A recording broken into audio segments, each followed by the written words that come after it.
라는 말씀의 제목으로 말씀을 나누고자 합니다. 말씀을 나누기 전에 우리 그 배경에 대해서, 오늘 본문 말씀의 배경에 대해서 조금 나누고자 하는데요. 요엘서의 저자는 당연히 요엘이죠. 요엘 선지자인데, 요엘 선지자는 남왕국 출신 선교사라고 알려져 있습니다. 그런데 그 시기가 정확하지가 않아요. 언제인지. 이게 단지 이제 신학자들이 추론하기로는 나라에 큰일이 닥쳤었다라고 얘기를 합니다. 어떤 분들은 그 남유다가 멸망하기 바로 전이다 이렇게 말씀하시는 분들도 있고, 또 어떤 분들은 아니다, 이제 멸망 후의 일이다 이렇게 말씀하시는 분들도 계십니다. 뭐 이게 전이든 후든 관계없이 어찌됐든 지금 유다라는 나라에 큰일이 닥쳐 있는 상태예요.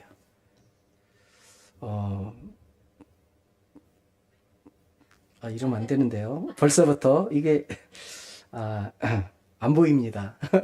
본문이 안 보입니다.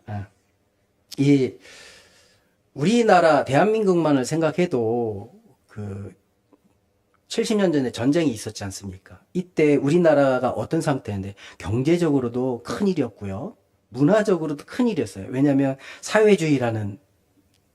사회주의가 우리나라를 점령하려고 했기 때문이에요. 또 종교적으로는 어땠나요? 우리나라에. 종교적으로도 굉장히 혼란 속에 빠져 있었습니다. 똑같이 이때 당시 요엘 시대의 이스라엘, 남유다죠. 남유다 왕국이 같은 비슷한 상황이었던 것 같습니다. 정치적으로는 지금 나라에 큰 환란이 있어서 정말 피폐할 정도로 어려운 상황이었고요. 게다가 오늘 좀 이따 다루겠지만 기근까지 함께 따라옵니다. 전쟁과 기근이 오면서 정말 어려운 시기가 되어버렸어요. 문화적으로는요, 이전부터였지만 주위에 많은 나라들의 문화들이 침투해 들어왔습니다. 종교적으로는 제사장들마저도 하나님을 배교하는 그런 상태, 영적인 타락의 상태가 계속되고 있었던 상태입니다. 요엘서 1장을 보면요, 농사가 망쳤다. 그 망친 것으로 인해서 농부들이 애곡하는 것으로 시작합니다.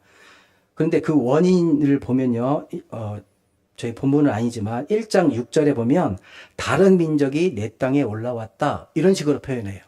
그러니까 이게 바벨론인지 아니면 아수르인지 어느 나라인지는 모르겠지만 다른 민족이, 유다보다 더 강한 민족이 예루살렘으로, 남유다로 공격해 온 상황입니다. 그래서 농사가 망쳤다 그러는데 2장으로 넘어가면 이제 여호와의 날이라고 표현을 하는데요. 메뚜기 때의 재앙이 닥쳐옵니다. 그런데 이 메뚜기 때가 너무나 강하기 때문에 2장 4절에 이렇게 설명하고 있어요. 그의 모양은 말 같고 그 달리는 것은 기병 같으며, 메뚜기 때가 이렇게 오는데 힘찬 말처럼 보였다 이렇게 설명하고 있는 겁니다. 그럼 왜 이런 일들이 남유다에 발생했을까요? 남유다 사람들도 북이스라엘과 마찬가지로 하나님을 멀리하고 하나님을 떠나 상태였습니다. 하나님께서 계속해서 말씀하셨습니다. 돌아오라고. 그렇지만 이스라엘 사람들은, 남유다 사람들 역시 하나님을 찾지 않았던 거예요. 그래서 하나님께서 정신 차리라고 회초리를 드신 그 상황인 겁니다. 12절, 요엘 2장 13절에 하나님께서 이렇게 말씀하시거든요. 너희는 옷을 찢지 말고 마음을 찢고 너희 하나님 여호와께로 돌아올지어다. 이스라엘 사람들은 분하고 화가 나면 자기 옷을 찢는, 그 표현하는 게 있었다고 합니다. 저는 아까워서 옷을 못 찢을 것 같아요. 근데 그 사람들은 옷을 찢었대요. 자기의 화가 난 거, 이거를 표출하는 방법인 것 같습니다. 그런데 하나님께서 너희들의 옷을 찢지 말라고 하시는 거예요. 진정으로 찢을 것은 너희들의 마음이다. 너희들의 타락한 마음, 하나님을 배반하고 멀리 떠났던 너희들의 마음을 찢고 돌아와라.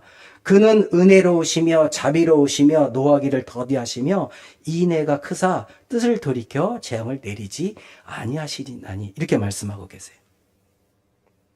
그리고 23절에 이번에는 13절까지는요, 그 선지자가 대언하는 목소리지만 23절에는 하나님의 입장에서 말씀을 하십니다. 시온의 자녀들아, 너희는 너희 하나님 여호와께로 말미암아 기뻐하며 즐거워할지어다. 그가 너희를 위하여 비를 내리시되 이른 비를 너희에게 적당하게 주시리니 이른 비와 늦은 비가 예전과 같을 것이다. 지금 메뚜기 떼가 올라왔고 주위 강대국이 침범해서 농사가 망쳐 있고 농민들이 힘들어한 상태인데, 그런데 하나님께서 위로의 말씀을 주시는 거예요. 예전과 같이 될 거다.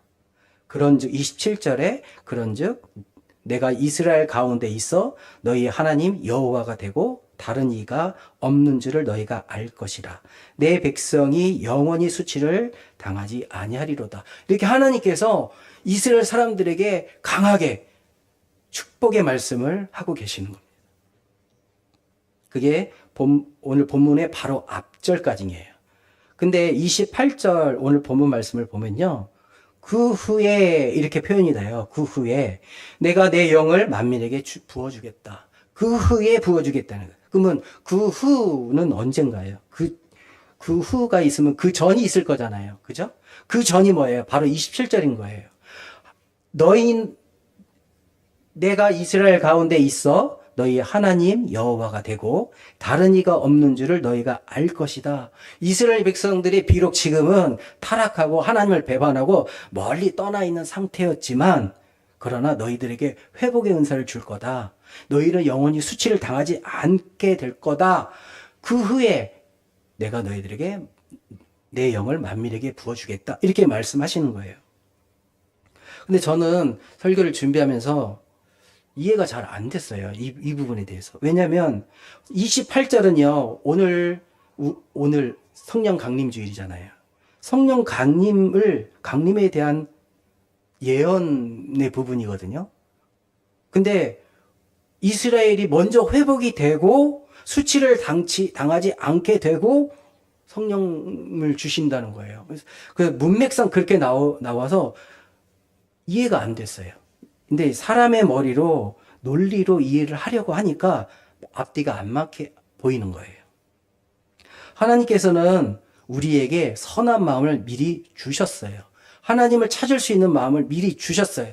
그리고 복음이 이 남유다까지 586년, 기원전 586년에 남유다가 멸망하고 그 뒤로 캄캄한 시대, 암흑 시대가 이어져 갑니다. 그리고 예수님이 오셨어요. 그 예수님께서 바로 하나님의 아들이신데, 하나님 그 자체이신데, 그분이 오셔서 우리의 죄를 해결하시려고 이 땅에 육신을 입고 오신 거였어요.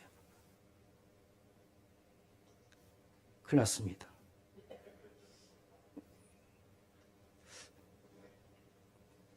벌써 반이 지나가 버렸는데요. 이러면 안 되는데요. 벌써 아직 시간이 많이 남았습니다.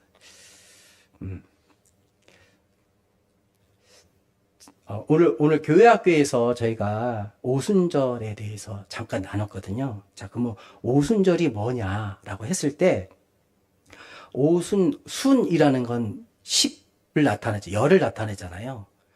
오순이라는 거는 열이 5번 있다는 거잖아요. 50일을 말하는 거거든요. 우리가 그 초순, 중순, 하순 이렇게 얘기하잖아요. 이게 10일 단위를 끊어서 얘기하는 거잖아요. 이 순이라는 거는 10일을 의미합니다. 그럼 50일인데 이 오순절은요, 사실은 유대인들의 명절이에요. 유대인들의 명절인데, 그러면 유대인들의 왜 이 오순절을 지켰을까라고 했을 때, 유대인들은요, 그 출애굽을 하잖아요. 출애굽을 하고 50일 만에 그 50일 동안 이동을 해서 시내산에 도착을 하고, 모세가 시내산에 올라가서 하나님의 말씀을 받았다. 출애굽을 하고 말씀을 받은 기간을 50일로 뽑는 거예요. 그래서 오순절이라고 지키는 거예요. 오순절의 다른 이름은요, 50일이면 하루 빼면 49일이거든요. 77절이라고 합니다. 그 오순절의 히브리 말로는요, 샤부옷 또는 샤부오트라고 하거든요. 근데 샤브아라는 말이 주라는 개념이, 주. 1주, 2주 할 때 주라는 개념이고, 뒤에 옷하고 붙으면 복수형인가 봐요. 그래서 샤브아 그러면 주들, 여러 개의 주들, 이런 뜻으로 사용되는데, 그래서 77절, 7번의 주를 샤브옷이라고 하고 있는 듯 합니다. 이, 7번의 주, 한 주가 7일이니까 7 곱하기 7, 49. 그래서 77이라는 표현이 나왔다고 합니다. 77절, 오순절은 같은 날입니다. 그런데, 헬라어로 50일이라는 말을 헬라어로는 펜테코스테라고 합니다. 펜테코스테는 우리가 많이 들어보셨을 거예요. 펜테라는 말은 다섯을 의미합니다. 펜테, 다섯을 의미하고 코스테라는 말은 10을 의미합니다. 그래서 이것도 5에 10, 50일을 의미하거든요. 이 펜테코스테가 미국으로 건너가서 영어가 돼서 펜테코스트라는 말이 나옵니다. 옆나라 일본에서는요, 그 그러니까 헬라어 그대로 펜테코스테라고 얘기를 해요. 처음엔 저는 이해가 안 됐었는데, 나중에 이렇게 찾아보니까 이런 설명이 있었습니다. 그럼 펜테코스테, 그 성령님이 오신 날, 50일 동안에 그 구약시대의 사람들은요, 유대인들은 율법을 받은, 출애굽을 하고 율법을 받은 그 50일을 기념해서 오순절로 자기들의 명절로 지켰지만 우리는 어떤가요? 우리가 그러면 유대인들의 명절을 지키고 있는 건가요? 그건 아니잖아요. 우리는요, 예수님께서 부활하시고 50이 지난 후에 40일 동안에 예수님이 매 주일마다 나타나셔서 제자들을 가르쳐 주셨다, 양육해 주셨어요. 그리고 40일이 지난 그날 하늘로 오르셨단 말이에요. 그리고 제자들에게 하시는 말씀이 내가 성령님을 보낼 건데, 성령을 보혜사를 보낼 건데, 그때까지 너희들은 예루살렘에 있어라. 가지 마라. 그 전에 마지막 지상 명령은 성령이 임하시면 예루살렘과 유다와 사마리아 땅끝까지 이르러 내 증인이 되리라 라고 말씀하셨단 말이에요. 그럼 성령이 임하시기 전까지는 나가면 안 되는 거예요. 그래서 제자들이 마가다락방이라는 곳에, 마가의 주인이 마가죠. 다락방에 모여서 함께 기도를 합니다. 하루, 이틀, 3일, 일주일이 지나도록 아무런 반응이 없어요. 그러다가 10일째 되는 날, 9일이나 10일째 되는 날, 이날 오순절이 끝난 그 다음 날에 성령님이 임하십니다. 이 오순절의 의미가 무엇입니까? 우리에게 있어서 무엇입니까? 단지 기독교 우리가 믿는 개신교의 하나의 절기로 섬기고 지키고 있는 것입니까? 우리는 이 오순절이라는 것이 하나님의 영을 받는 그 날로 기념하는 것으로 끝나는 것이 아니라 우리 교회가 기독교가 시작한 날이라는 것입니다. 예수님께서 우리에게 약속하신 그 약속을 지키셨다는 것입니다. 오늘 그 교회 학교에서도 물 세례와 성령 세례에 대해서 간단히 나눈 적이 있습니다. 물 세례는 저희가 잘 알고 있죠. 물 세례가 처음에 시작된 게 모세의 출애굽 당시 그 홍해를 건넌 사건이잖아요. 홍해 물이 갈라져서 이스라엘 백성들이, 죄 속에 살던 이스라엘 사람들이 물 속에 들어가는 거예요. 멀리서 보면 물 속으로 들어가는 거죠. 본인들은 물이 갈라져서 마른 땅을 건너가고 있을지라도 멀리서 봤을 때는 물 속으로 들어가는 거예요. 물 수면보다 더 밑으로 내려갔다가 거기서 죽은 거예요. 영적으로 죽고 죄는 죽은 후에 수면 위로 올라올 때에 부활의 모습으로 올라오는 거예요. 그게 물세례거든요. 내가 하나님과 나와의 그런 신앙적인 관계를 표시하는 예식 중에 하나입니다. 우리도 물 세례를 받는다는 것은 내가 이제 나의 주인으로 하나님을 이제부터 섬기겠다라는 표징인 거예요. 우리 기독교에서는 이 성례 중에 이 세례가 굉장히 중요한 역할을 합니다. 예수님께서 물 세례를 받으셨어요. 그죠? 성경을 찾아보면 삼위일체 하나님이 정확히 등장하시는 것이 예수님께서 세례를 받으실 때예요. 성육신하신 예수님 하나님이 세례를 받으시고 물에 들어가셨다 올라오실 때 성령 하나님이 비둘기의 모습으로 내려오십니다. 그죠? 그리고 하늘에서 음성이 들리죠. 이는 내 사랑하는 아들이다. 성부 하나님의 말씀하시는 거예요.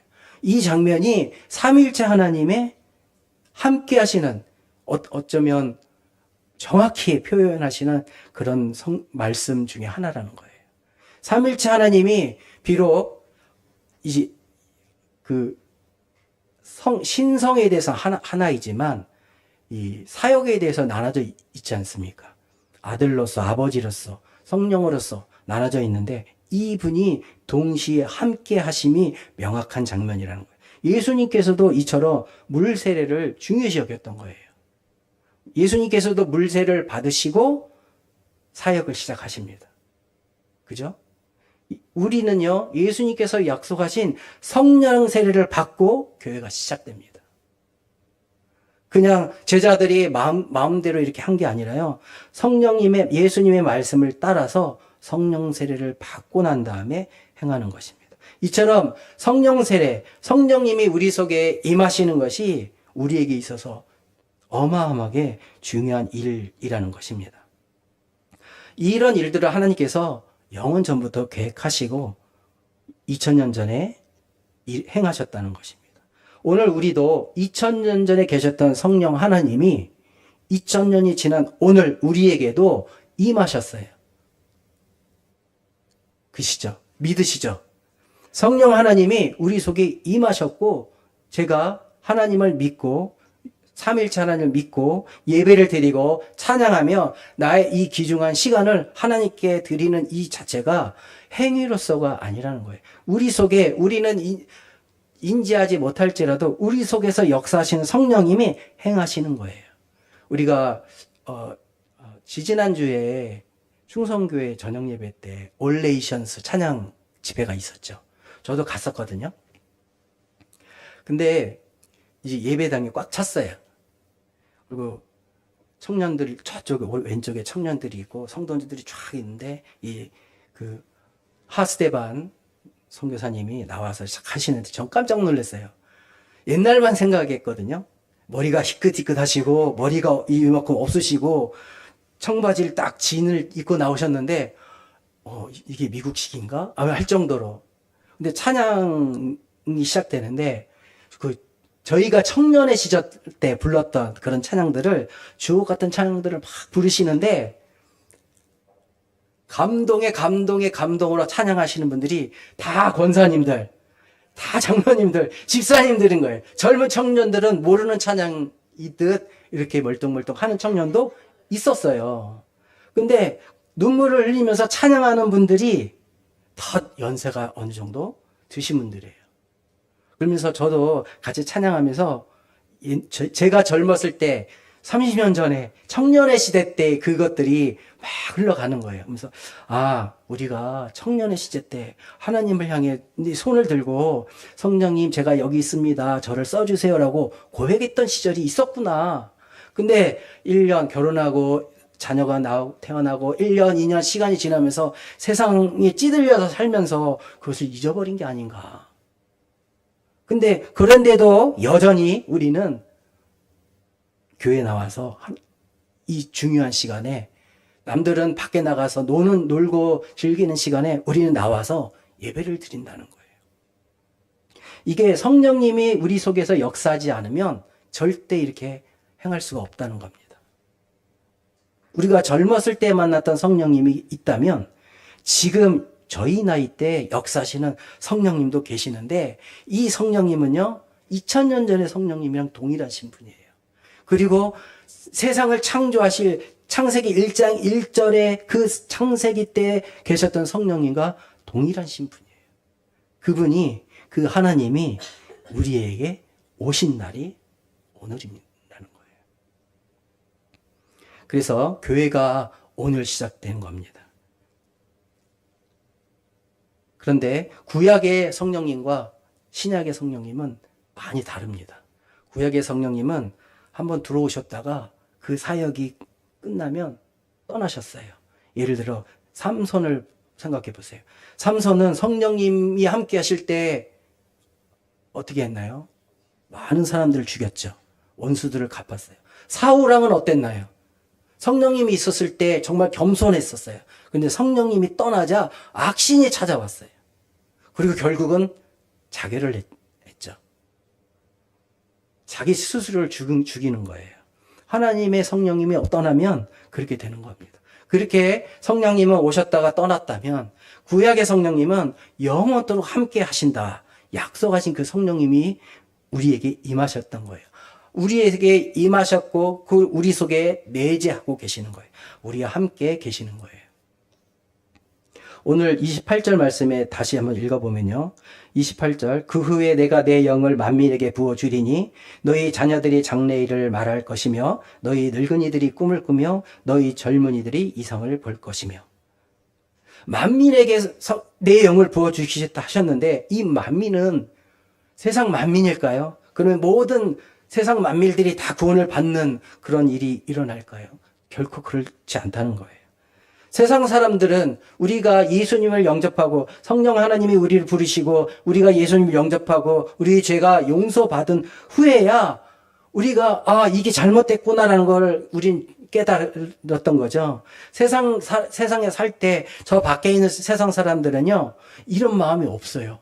이런 하나님에 대한 인식이 없어요.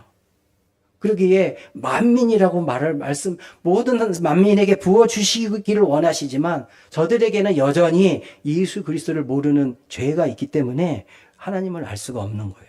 결국 이 만민은 예수님을 나의 구주로 영접한 사람밖에 되지 않는다는 겁니다.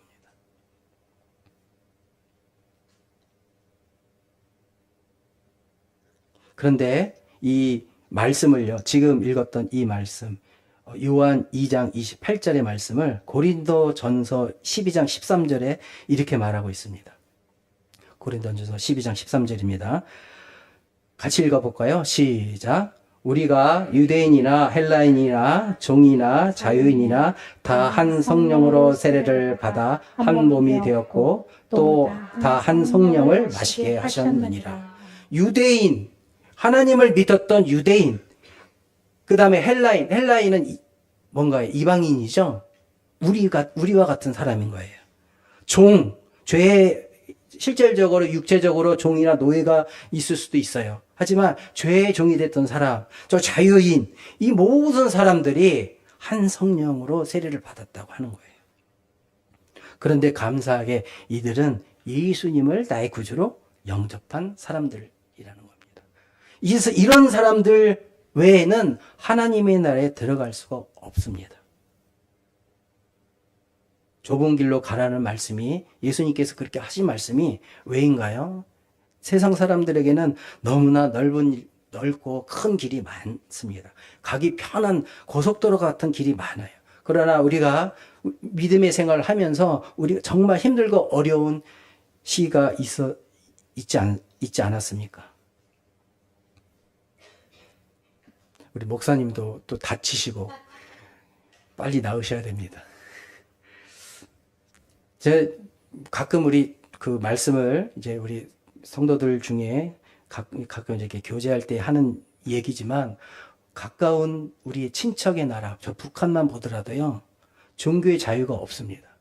예수를 믿다가 성직책을 가지고 있다가 붙잡히면요, 정치범이 돼요. 정치범. 그래서 정치범 수용소에 들어가는데 거기는 지상낙원이고 평화다라고 주장을 하지만 정말 철저한 계급사회가 돼 있어서요. 정치범이 제일 밑에 있는 계급이에요.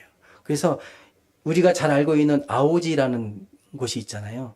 그 아오지 말고도 엄청나게 많은 정치범 수용소가 있는데 이게 우리가 생각하는 형무소 개념이 아니라 한 마을의 개념이에요.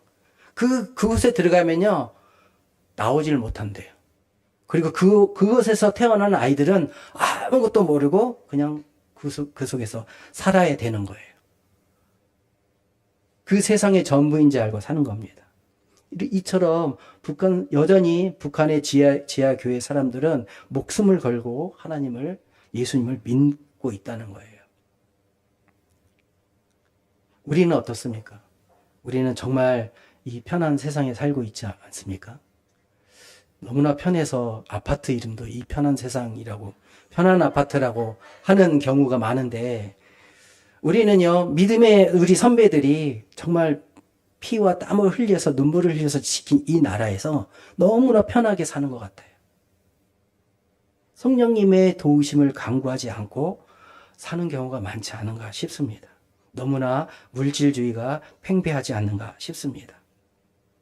우리는 다시 한번 생각해 봐야 됩니다. 이 교회의 시작된 성령 강림절, 오순절 다락방에 120명 정도의 성도들이 모여서 시작한 교회입니다. 이곳에 모인 모든 성도들이 방언을 하며 전 세계에 흩어져서 이 오순절에 예루살렘에 모였던 모든 나라의 사람들이 이 120명이 기도하는데 자기네 말로 알아듣는 거예요. 이 말이 무슨 말입니까? 이 성령 강림 주일은요, 이 언어가 나눠진 계기가 무엇입니까? 하나님께서 세상에 퍼져서 이 땅을 정복하고 충만하라고 말씀하셨는데, 아니야, 우리는 흩어지면 안 돼. 우리는 정말 하나님이 흩어지라고 하셨지만 우리는 더 이상 흩어지면 안 돼가지고 쌓았던 교만의 탑, 바벨탑이 있지 않습니까? 그때 하나님께서 보시고 언어를 혼잡하게 하셨다라고 말씀하세요. 그때 언어가 나눠집니다. 그런데 이 오순절 다락방에 120명의 성도들이 방언을 하는데, 그때 당시에 전 세계죠. 그 성경에 나오는 전 세계, 로마로부터 해서 그 주변국들에 있는 13나라에 흩어져 있던 성도들이 와서 들으니 배우지도 못한 사람들이 기도를 하는데 자기네 나라 말로, 자기가 알아듣는 그런 말로 기도를 하는 거예요. 성령님은요, 오늘 조금 전에 읽은 뜻처럼 성령으로 하나가 되게 하시는 거예요. 언어가 혹시 다를지라도 성령으로 하나가 되게 하시는 게 성령의 역사라는 겁니다. 사탄의 역사, 마귀의 역사, 우리의 죄의 역사는 하나를 쪼개었지만 성령은 이 쪼개어진 것을 하나로 합치는 그런 역사를 하신다는 겁니다. 우리가 말씀을 정리하겠습니다. 우리가 이 땅에 살아갈 때 어떻게 살아가야 됩니까? 하나님의 영 외에는 살 방법이 없습니다.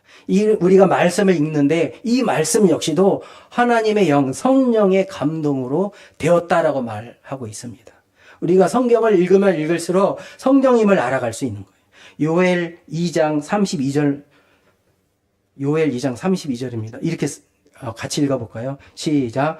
누구든지 여호와의 이름을 부르는 자는 구원을 얻으리니 이는 나 여호와 말대로 시온산과 예루살렘에서 피할 자가 있을 것임이라.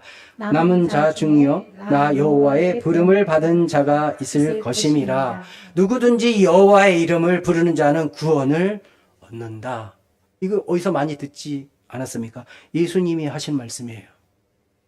여호와, 이 음차가 제가 몇 번 말씀드렸지만 여호와, 야훼, 예수, 예수야, 이게 다 음차가 같은 뜻이에요.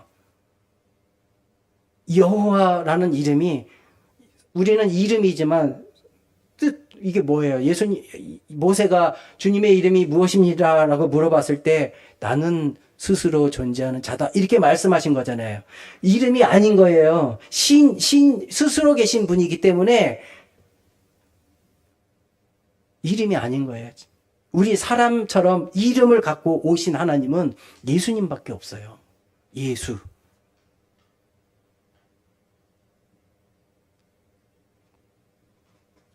예수라는 이름, 여호와라는 이름을 부르는 자는 구원을 얻습니다. 그리고 우리는 이미 구원을 얻었습니다. 그렇게 하나님께서 예수의 이름으로 약속하여 주셨습니다. 우리가 비록 천국에 들어가지 않은 육을 입고 있는 현재를 살아갈지라도 우리는 약속을 받은 하나님의 자녀들입니다. 우리가 이 시간에 천지지변이 와서 죽는다 할지라도 우리는 하나님의 나라에 들어갈 줄 믿습니다. 우리는 이 시간에 성령에 의해서 살아가야 됩니다. 하나님의 구원, 성령의 역사는 아직도 현재 진행형입니다. 과거에 끝난 게 아닙니다. 왜냐하면 하나님은 시간에 구애받지 않는 분이시기에 3,500년 전에 모세에게 나타나신 그 하나님이 2000년 전에 나타나셨고 오늘날도 나타나시는데 우리는 시간적으로 3,500년 전, 2000년 전, 지금 현재 이렇게 생각을 하지만 그게 아니라 하나님은 동시에 나타나시는 분이에요. 왜냐하면 시간의 구애를 받지 않기 때문이에요. 시간을 초월하신 분이고 시간을 만드신 분이기 때문에 2000년 전의 하나님이 지금의 하나님과 동일한 하나님입니다. 시간이 흐른 어떤 나이가 든 하나님이 아니시라는 거예요. 이 하나님